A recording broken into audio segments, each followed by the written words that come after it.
Hi there, I'm Dean Heskin, President and CEO of Swiss American Trading, and you are tuned in to our podcast entitled The Secret War on Cash, where we take a hard look at some of the hard data and information out there that is making our economy go fast, slow, sometimes in between, some of the things that have been changing and changing rapidly at that.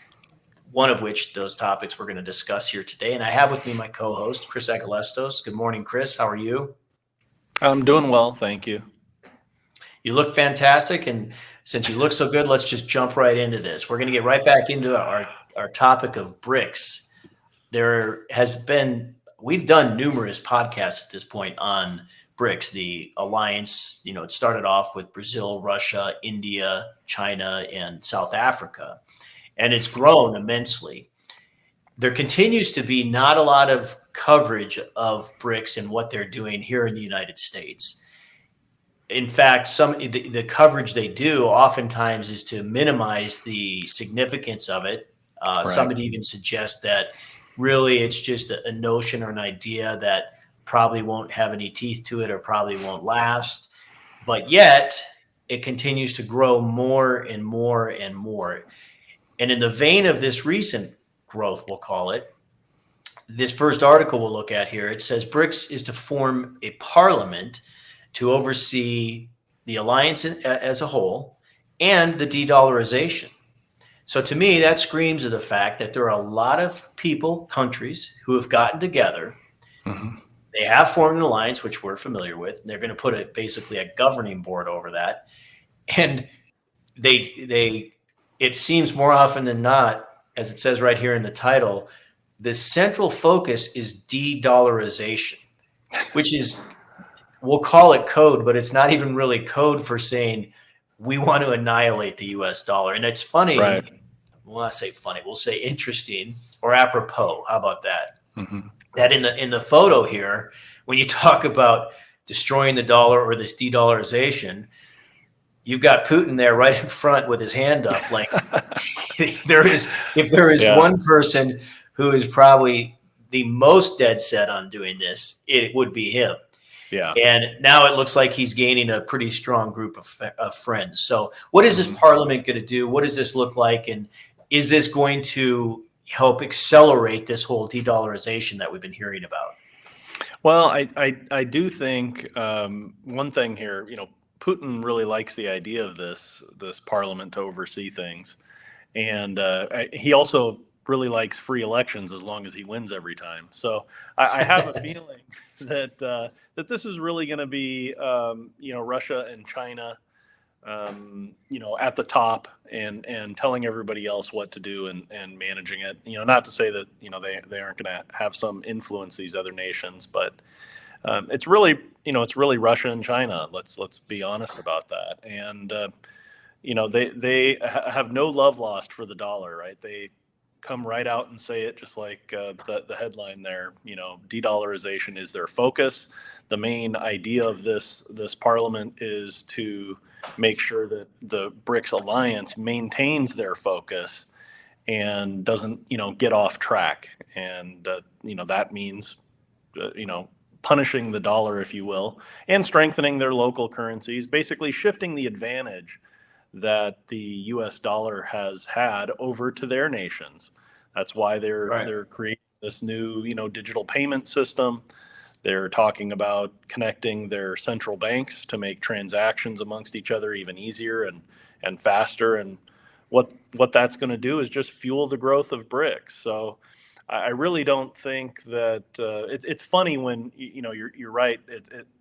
You see this minimized in the news a little bit, and it's so odd to me because, like you pointed out, I mean, they come right out and say what they want to do. It's like the shooter in this assassination attempt posting on social media, "I'm coming for Trump," and then people are shocked when he shows up at the rally. Right? They're very clear about what their intentions are. And I don't think anything is going to slow them down from here. I mean, they're full speed ahead. Oh, for sure. I totally agree with you. And in fact, we'll flip right away, CC, to the next article. Central banks ditching U.S. dollar, buying more gold. And the reason I wanted to take a look at this article in conjunction with, this parliament that's being formed now by BRICS, those who minimize that this BRICS alliance is a real thing, is a viable thing. If you look just at the title alone in this, central banks are ditching US dollar, buying gold. Well, as you get into the article, what it starts to discuss, understand the central banks are part of, here in the United States, our whole banking system. It's part of the global banking system. We utilize them greatly. And those same central banks that, again, people are trying to minimize this BRICS thing, many nations who have those same central banks in them, they are part of the BRICS alliance already. So it's that part, the BRICS alliance to an extent has already been incorporated into the world banking system. Yeah. Because they're one of the same. And let me tell you, when it comes to, the viability of this, and, you're right, you got Russia and China, they'll probably be at the forefront of things.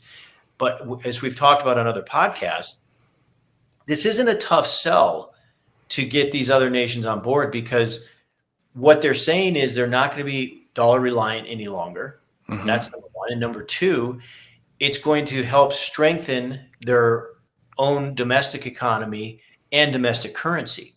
And the thing about that is that those are pretty specific statements. And with those specific statements, it's a do or die type thing. That either is going to happen or it's not. And they have been so confident about this BRICS, and as they've been recruiting these other nations are saying, no, this is exactly what we're all about. And hence that's where the growth comes from. So yeah, with the central banks doing this, Chris, and I know this is probably a very difficult or challenging question for you to even answer, but how long before in the United States, in your opinion, do we see somebody finally acknowledging like, hey, yeah, this is a real thing? I think it has to be in the next couple of years, and unfortunately, it could be something that just happens overnight. So it's really, it's really hard to pick a specific date, right? But that's why we always tell people, prepare early. You don't know when a hurricane is going to spring up and cause damage and maybe shut off the food supply. So you keep some extra food in your pantry and some bottled water and things like that. Being prepared is one of those things that you really need to do in advance, whether the freight train heading your direction is going to get to you in 2 minutes or 2 years. And what they're talking about here just shows that BRICS isn't going anywhere. I mean, they're the largest buyers of gold the last 3 years in a row. 22, 23, and so far, we're now a little over halfway through 24. So they have the tools to dethrone the dollar. They're purchasing gold, which has always been a staple, and they're dumping, especially Russia and China, dumping U.S. treasuries. So they're not just talking about this; they're doing it, and they haven't been doing it for 2 months. They've been doing it for years, so much so that the last 3 years they're the largest buyers of gold. So, and they know if backing their currency with gold gives them credibility and strength. If they didn't have that, you wouldn't see all these other nations jumping on board. But they're going about it the right way. They're taking something that's been around for thousands of years, that's always had a real solid value, that central banks have always been able to rely on and use to support their economies, and they're following that same roadmap, the same playbook that has worked for thousands of years. So unfortunately, we're even if it's slowed a little or picked up a little speed, it's still coming at us, and it's something we're going to have to deal with.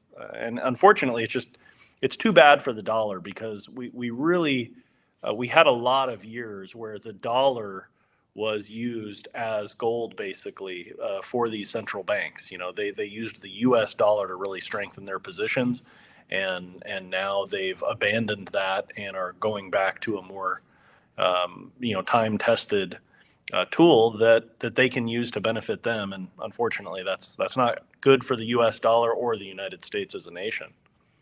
Sure. Yeah, and that's definitely the moral of the story for all of you tuning in, ourselves included, Chris, you and I. Get your own gold backing. You have retirement, you have savings, you have various assets.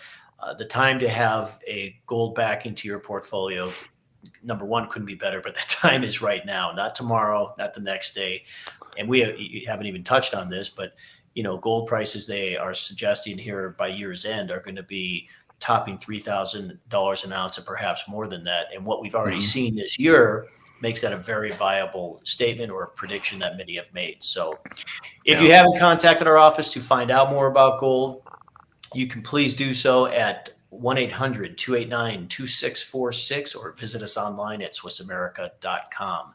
All the information is free. We'll get that out to you, answer any questions you have. And if you think that there is anything of a pursuable interest beyond that, in terms of your involvement in gold, you can reach out to us and we can get you started. So thanks again, Chris. If you're not subscribed to our podcast, we hope you do so, and we hope to see you again real soon. Have a great rest of your day. Thanks. Take care.